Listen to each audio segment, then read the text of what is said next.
Welcome to another episode of Dad's Rules with Kevin Belzer, and today we are joined for part 3 of Michael, Mr. Sunshine, Janzen.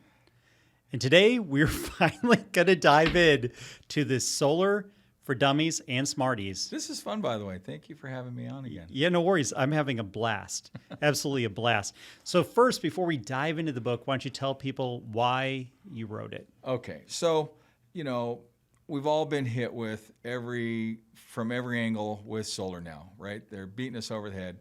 You got people knocking at your door. You got people emailing you, texting you, dialing you up, blowing up your phone, talking to you at the local, jumbo store or whatever. And we're becoming numb to it.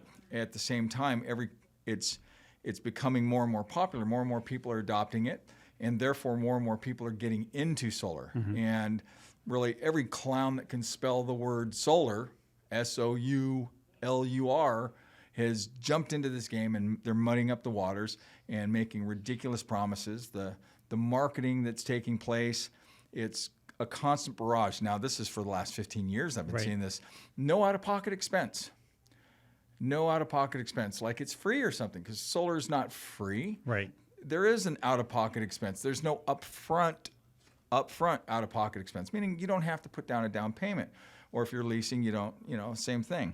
But the marketing bullshit, as I call it, it's just what it is, right? Mm-hmm. No upfront or no out-of-pocket expense will wipe out your electric bill. There's a special new program that pays you to go solar, or the government's giving away panels, blah, blah, blah. All of this stuff. If they're willing to do that just to get your attention and get an appointment with you, imagine the crap that they say to you when they're trying to get you to buy. When they actually do get that appointment, they're sitting in front of you. Mm-hmm. What are they saying to get you to sign on the dotted line? Now, I make it sound horrible because it is horrible, but most of the people doing it, honestly, they're not bad people.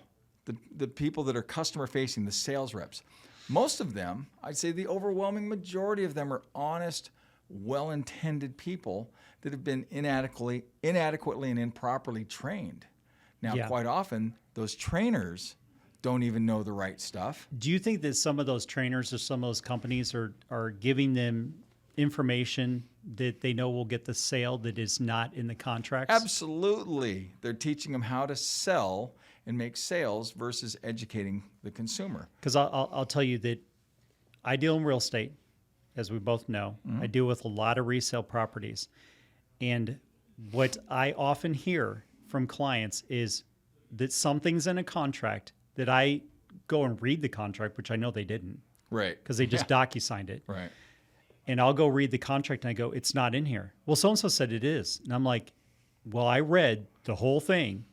And some of them are pretty boilerplate. My sales rep told me. Yeah. Right. Your Teslas and your Sunrun, I've seen a million of them. So they're very boilerplate. Your other companies of, what'd you say, there's like 500 and something. There's over 500 in Arizona. In the state of Arizona, which makes sense because we have over 300 days of sunshine. Yeah. So it makes sense. They're, again, solar companies, they're sales organizations. Exactly. There's a very small percentage that are what I would consider a true or legitimate solar company that actually does the installs and stuff like that. Well, where it gets frustrating is that I'll read the contracts and find out that what they were told and what was in writing, two different things, because you need to make sure it's in writing, especially in the state of Arizona, for one thing. And then the other thing I continually run into is companies that are out of business now. Yeah. So I've been in business with Mr. Sunshine Solar for over 12 years now, mm-hmm. which is a monumental task in this industry because the average lifespan of a solar company in Arizona is less than 2 years now. Well, you started as Rocket Solar, so does that count the Rocket Solar? Or it does. You switch, it's still the same name? company. It was a name change because of marketing stuff that happened. Right.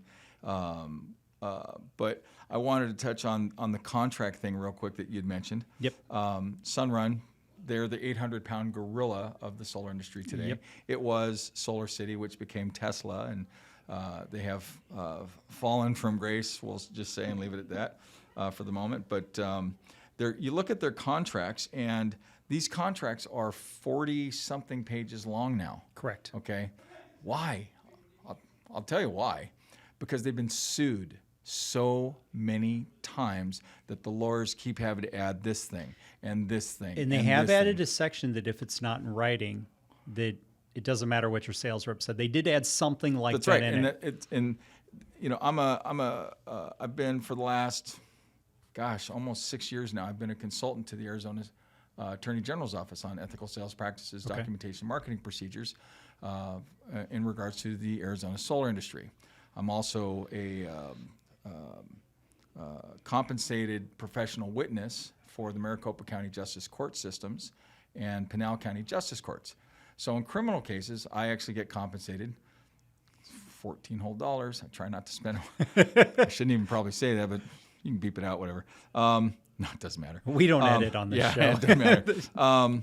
But, to explain to the courts what should be said, how it should be said, how it should be documented, what should not be said, and what level of understanding should the consumer have, and be able to actually reiterate back to the person presenting it to them, acknowledging their understanding Right. to ethically and or legally justify that agreement.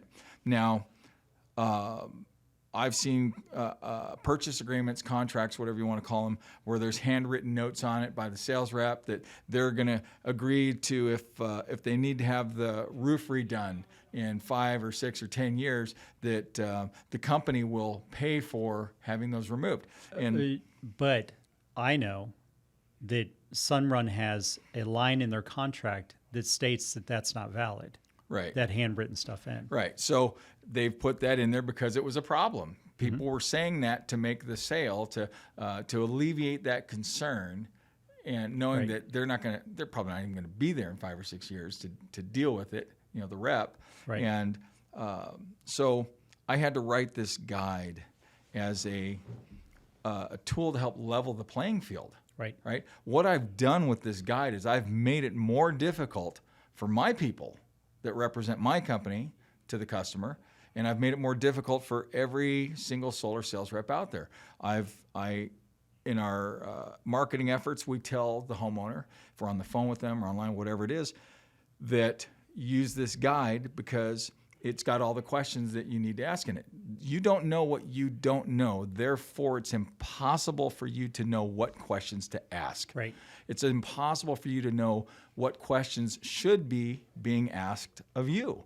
And so that gets their attention. It's a big statement, and it's absolutely 100% true.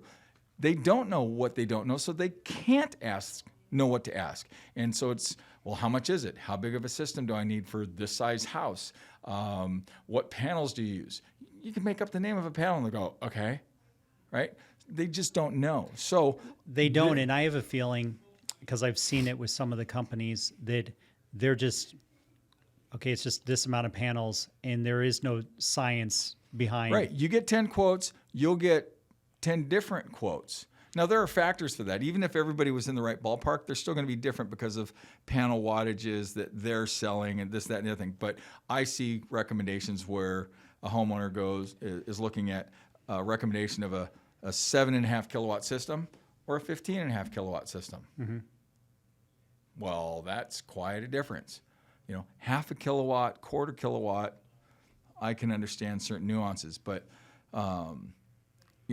many of the customers that we acquire are the customers that are reaching out to us after they discover that, we're highly knowledgeable in this stuff at really the highest level. And they're looking for clarity. We offer to help people say, look, we're not going to throw our hat in the ring. We will look through what you've got and tell you what's good and bad about each one. And there you go. Mm-hmm. And I do it a lot. And no, I'm not giving you a quote now. Didn't you get one from, I believe you had a Paradise Valley one that you got last year, home, and I know you've done thousands of solar panels, but the guy, didn't he get like 16 different companies quoting him? Over 20. Over 20, So that's what it's the largest system, residential system installation in Paradise Valley and all of Scottsdale. Oh, wow. It's over 50 kilowatts. And this is on a 7,000 square foot home worth approximately $6.5–7 million. Yeah, I know it's got to be up there. It's Paradise Valley. And they, without disclose, you don't need to disclose anything, but I do know that you weren't the cheapest. No.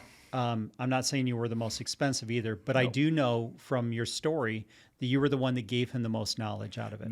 They signed up with us on the spot. They have access to every solar company out there. Okay. Because these solar companies and other companies are vendors at their events, very large events that are held at the stadium, Right. and Westworld, and at the fairgrounds. And so they have access to everybody. And so they narrowed it down to 20. Initial conversations from there narrowed it down to 10. I was the 7th one to speak to them. And they signed up with me on the spot and stroked a check for the entire amount, which was a six-figure amount that started with a 2. And I mean, one call close on a deal like that, that's insane. But they said it was because we grossly outclassed everybody that they just said it wasn't even remotely close. And that is the purpose of the people that I have on this show, is that I want to know that anybody I'm having on a guest on this show is doing things at an elite level above anybody else. Because I have a lot of people that want to be on this show that aren't.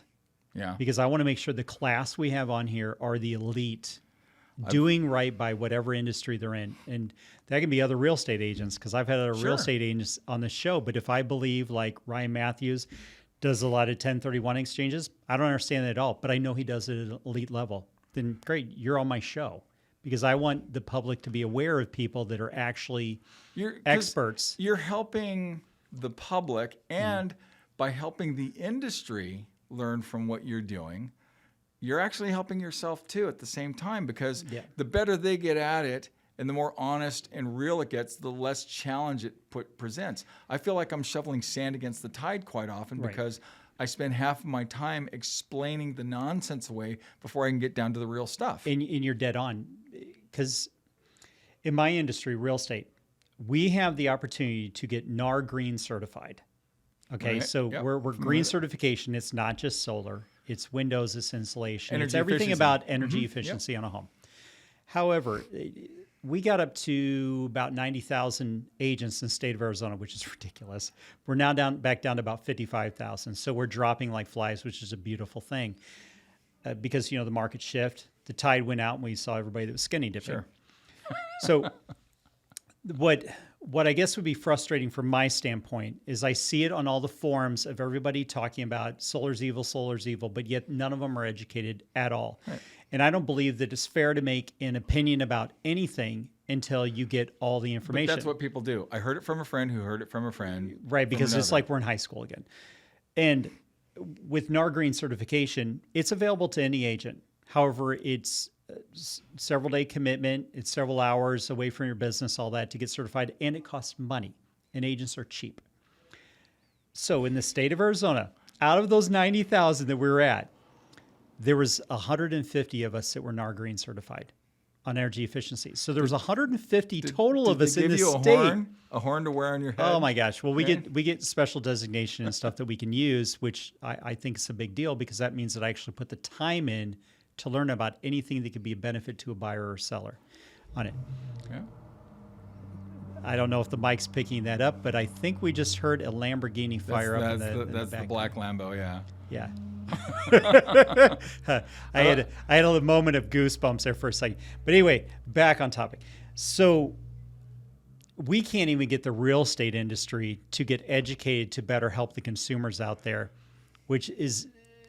It's frustrating from the standpoint of how can we expect consumers to be getting good information, whatnot, if the experts that are selling them the product that they're going to put it on aren't educated. Yeah, aren't experts and aren't educated. Well, it's funny. As well. I have a perspective on that I've recently adopted in more recent years, because it used to frustrate the hell out of me with solar. Okay. That there's so much garbage out there and so much misinformation. It drove me nuts.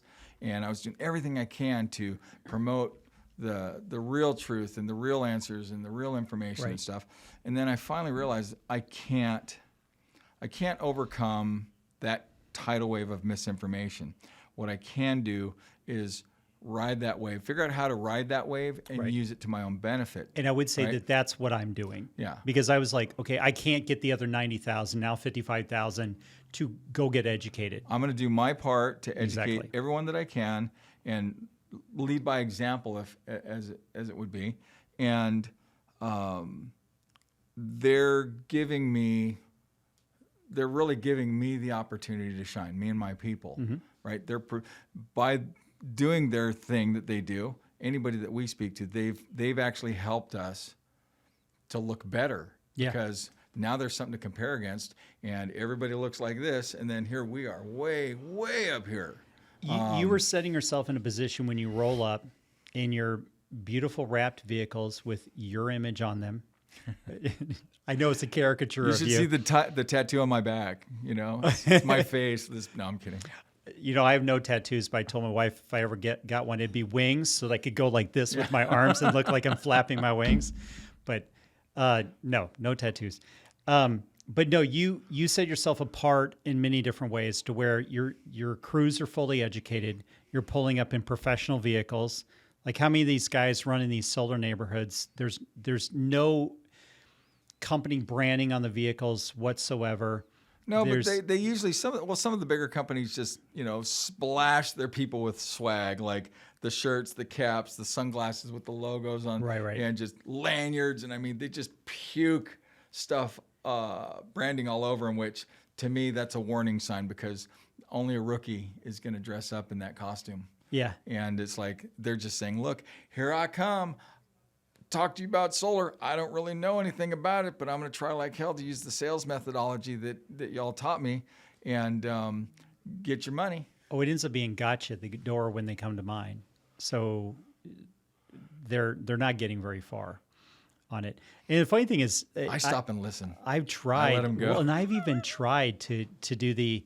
I don't have time today because I normally don't. If you just knocked on the door without an appointment, I probably think that Amazon was there and I accidentally opened the door. Yep. I do the same thing. So, because I don't look through the peephole, it's real bad. But anyway, I'll see them there. I want my wife to be there. So I want both of us to be there. I've set appointments with them and had them not show up. That blows my mind when I hear that. Still, it's like that appointment is the most precious commodity. How about this? I had the last one that did this, because this is the one that's fresh in mind. I said, and this was over a year ago, so it was before I met you. And the guy, no, it was definitely over a year ago. And I told my wife, I said, it's not a bad idea if the next one that knocks on the door, we at least see if we can get educated on this better. And so we set an appointment with them, and I flat out told him, I said, I am very interested in it. I want to get my roof done first, but once the roof's done, I want to get solar on it. So I said, let's set an appointment. And I pulled out my calendar and I'm like, what do you got? Set the whole time, everything. And the guy freaking no-shows us. Yeah. And I was like, damn, you had what I would consider a tee-up opportunity, at least an opportunity. Because you haven't caught me off guard where I'm like trying to shut the door on you. I've actually raised my hand and said, hey, I'm interested. I'll listen. Right. I will listen to you with open ears, open mind, the whole 9 yards. Now, and here's what I will tell you. When it comes to somebody knocking on your door to try to sell you something that costs tens and tens and tens of ththousands of dollars, you just shouldn't go that route. Now, I've modified this a little bit though. So okay, what I'll because I have opinions both ways on this. I'll advise people, if they capture your interest. One, you ask them, are you the person that's going to be coming back to sit down with me? Oh, you're getting into a question in the book. Okay. Are you the person that's going to come back and sit down with me? Yeah. Because if they are, you really shouldn't schedule that appointment. If they're knocking doors, they don't know enough to properly educate you. They don't.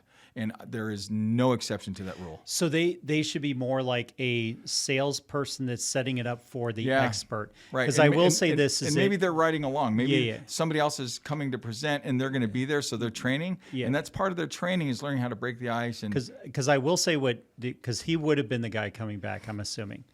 I will say this, when Anderson Windows knocked on my door, he flat out said, he goes, I will not be the one coming back. It will be so-and-so from the office that'll be coming back. So I see what you're saying there. Right. You're saying up that this is the one that's truly knowledgeable. If he's a canvasser, appointment setter, yeah, okay, cool. right? If he got your attention enough to listen, cool. But that's a question that needs to be asked. Yeah, no, makes total sense. Yeah. Yeah. So, because otherwise, again, I tell people straight up, I go, you're going to have a list of things that salespeople don't say. Yeah. Right. So get your pen out. One of the first things is this is one of the most expensive things you may ever buy. You'd better get it right. Yeah. Salespeople don't say that. I don't care what you're buying. They don't say that. I know. And I do in real estate, which shocks people that I say this. Because you're a sales professional. Right. I'm You're not professional. a salesperson. You educate consumers and create understanding. It's just the gap between a sales professional and a salesperson is miles apart. Well, and in my industry, most agents are thinking about the commission check in front of them and not thinking of the long-term value, the LTV. They're not thinking of the long-term value of that client. So I'm never just thinking about the transaction in front of me, because I flat out tell them, I said, this is going to be a very expensive thing that you're doing here. It'll be the most expensive thing you do until you start buying Lamborghinis and Ferraris. Yeah, and that's a totally fair statement when it comes to real estate. Yep. That's, yeah. I mean, And I tell them, I said, I want to do such a good job that when you resell in 3 to 5 years, or we start adding to your portfolio, that I'm the first person that you call. So understand I'm going to be upfront and honest all the time. And, that's how I handle it. But I know that there's a lot of agents that look at that one deal. And it's like, no, if I do a good job, you're going to refer this person over here. Same in solar. Yep. They're going to refer this person and that person, and they're going to buy another home. I mean, I've got client trees that have made me hundreds and hundreds of thousands of dollars by doing a good job. And if you did a good job in solar, instead of just thinking about that one sale at that one door that you're at. That's right. And I'm sure you have stories of and as even well. in that process, I tell customers, I said, look, it'd be idiotic for me to do something wrong in regards to this. Well, you're probably the same as me. At the end of the day, you want to lay down, fall asleep peacefully without thinking about how you effed somebody over that day just to make another dollar. Because that's not what the purpose of life is. It's not to see how many people you can F over and how much money you can leave to your kids. You're constantly on the run too. I've seen so many that do it. Exactly. Because if you do right by people, the money follows. That's right. 100%, Always. 100%. So you don't have to be like a grifter from town to town, which is very common in solar. Yeah. I know these guys that they'll go to Texas. Yep. Now they're working in Tennessee. Now they're working Utah, in Arizona. yep. Yeah. They're bouncing all over, and they're also bouncing industries Yeah. as well. And yeah, I would never want to be that. And plus, my home address is very public. So it's like, I don't want people showing up at my door all pissed off. Yeah. I want to be able to know that, hey, you call me back. Like, it's kind of cool when, you sell a home to a client for $300,000 and a decade later, the home is worth $1.5 million. And you're like, well, yeah, it's because I did you right in the first place and told you that, advised you properly back then of how you're getting an effing great deal, and we're going to see this all the way through, and here's why. It seems so obvious to do that. It does. And everybody that's in sales claims that that's what they do. It's weird, but most don't. Most don't. And you can look at longevity in a career field in an industry, and that'll tell you a lot. Also, if they're company jumping, that'll tell you a lot. Sometimes you have to company jump. You have no choice. Like telecommunications, the average lifespan was maybe 2 years, right? And you had some that were mega giants back then. Remember MCI? That's where I started. Yeah. And it's like, and I had affiliation with MCI as well, but yet one day they'd pissed off the government and they're not around anymore. So it's like there can be things where you personally didn't do anything wrong, but yet that company's now gone. And then the same thing in real estate. You could be doing everything right. There could be a change in management, the brokerage, to where you can't do something anymore. Like the company I used to be with wouldn't allow me to flip how I wanted to. I told you that story off air where we had a fix-up program to where I put my own money on the line, did repairs for the client, and they paid me back at closing. The company I was with said, you can't do that. And I was like, so I can't help people? Because I even gave them an example. I said, okay, this woman's home was worth 140,000. I put 10,000 into it, and we got an offer. We had multiple offers, but we ended up selling it for 190.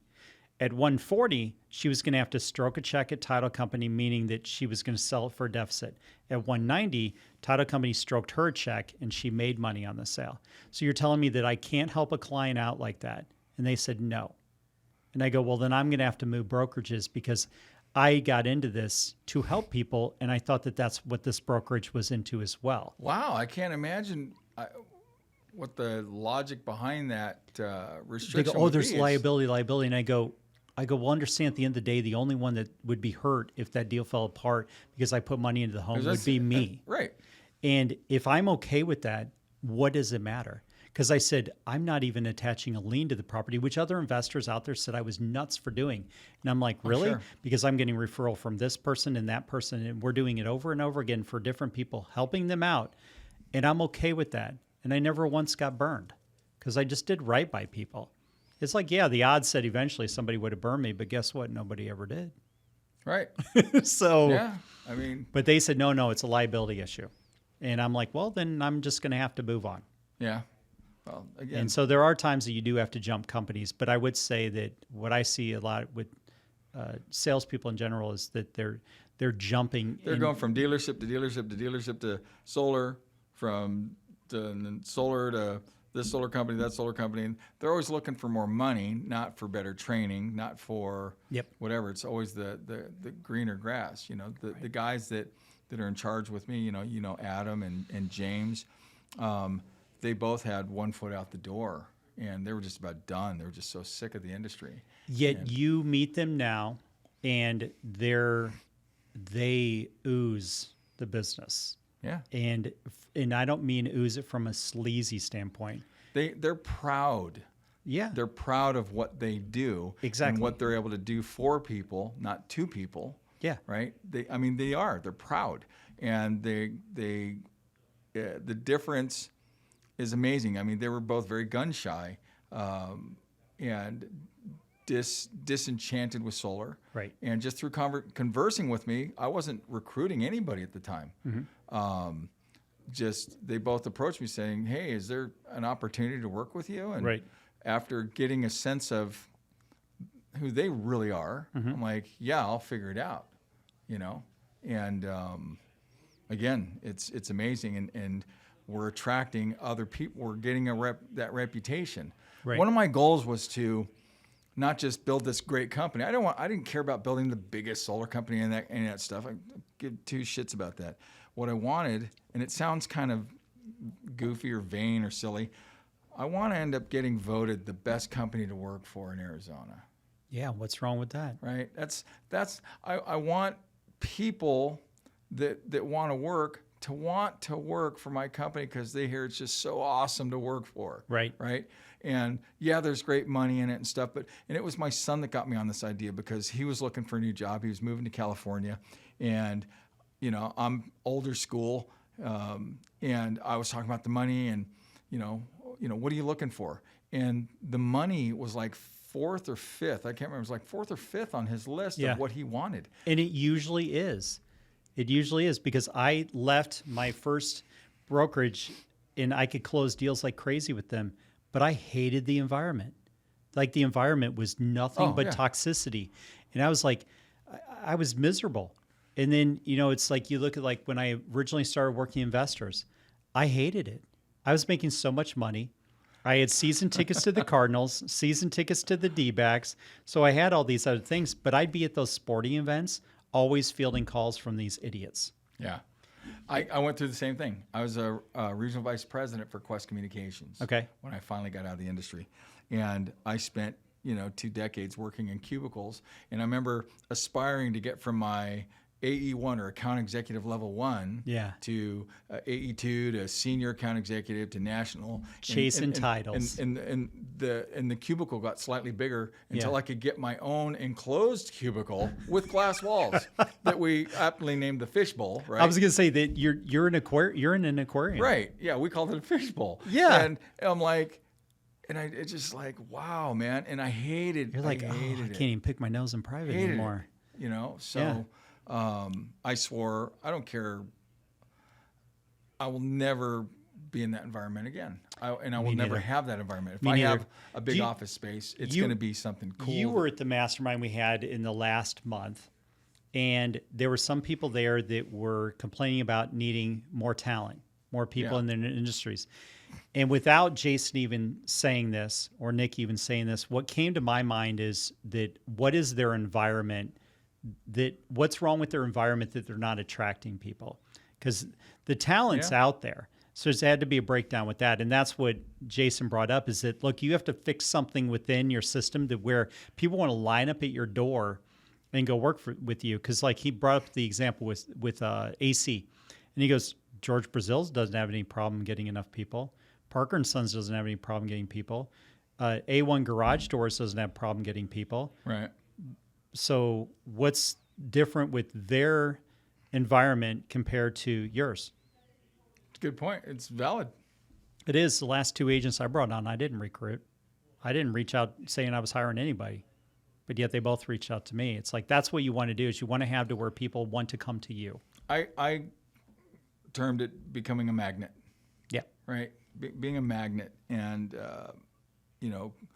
building a reputation to where others hear about it. It's like, oh, Mr. Sunshine has this, Mr. Sunshine Solar has that. And my son works for a company called Electra Bicycles. They make electric bikes, and they're a division of Trek. And they were voted best company to work for in San Diego a few years consecutively.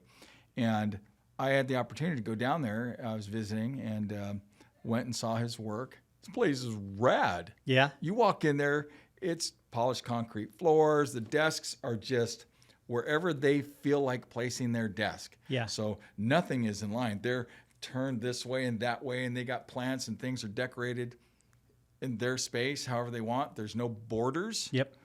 They just know to respect each other's space. And throughout the whole place, you go in their kitchen area, they literally have a checklist or a shopping list. And so they pick out whatever it is they want for snacks and drinks and lunches and all that stuff. So, and that's somebody's job to keep that kitchen stocked with the stuff that they want to eat, not just here's what we want to give you. Exactly. And they love it. They absolutely love it.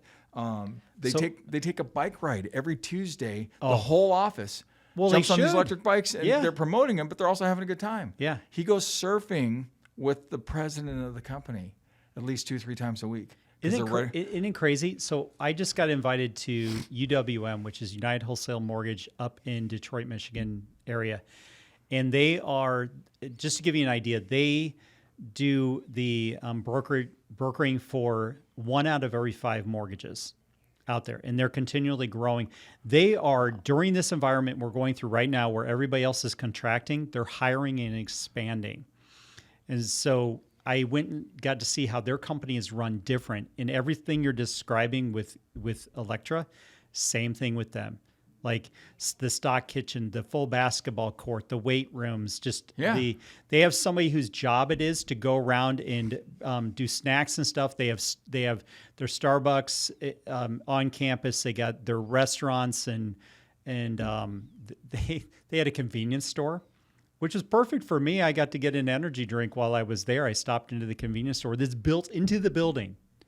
So, wow. But I saw a company when everybody else is retracting, that they were expanding. And and I'm like, okay, they're doing things different, but not only different, but they're doing things better. Yep. And that's what I'm trying to create. Perfect. I mean, so we will once again have to pause it. I know, right? It's okay, but believe me, we're going to immediately get into questions on the next one. I somewhat promise that we'll do that. But hey, if you guys ever get a chance to talk to Michael, you're going to find out that this is just how the conversations typically go with you. It's so we're going to come back with part 4. Have you ever had a 4-part one? Okay, so I did we're going off on a tangent again, but I did do a you could just answer yes or no. Well, but that doesn't give enough Right, data. I know. Okay, so early episodes, I did it was a 10 or 11 parter, but all I was doing is I geez. was breaking down each speaker that spoke at MenaceCon 1, and that was why. And so each episode had to do with a different speaker. So yes and no, but not with an actual individual. Okay, so Yeah, I no, feel you're. special. I told you you're super special. That's why you got episode 100 and apparently on to maybe episode 104. 200 or something. But anyway, we're gonna break it there. If you like the show, share, like, leave feedback, comment, review, all that fun stuff. It all helps the show grow. Hit the swag shop on the way out, dadsruleswag.com. And also, that will definitely help the show out. And go out and be the kick-ass adult I know you all can be.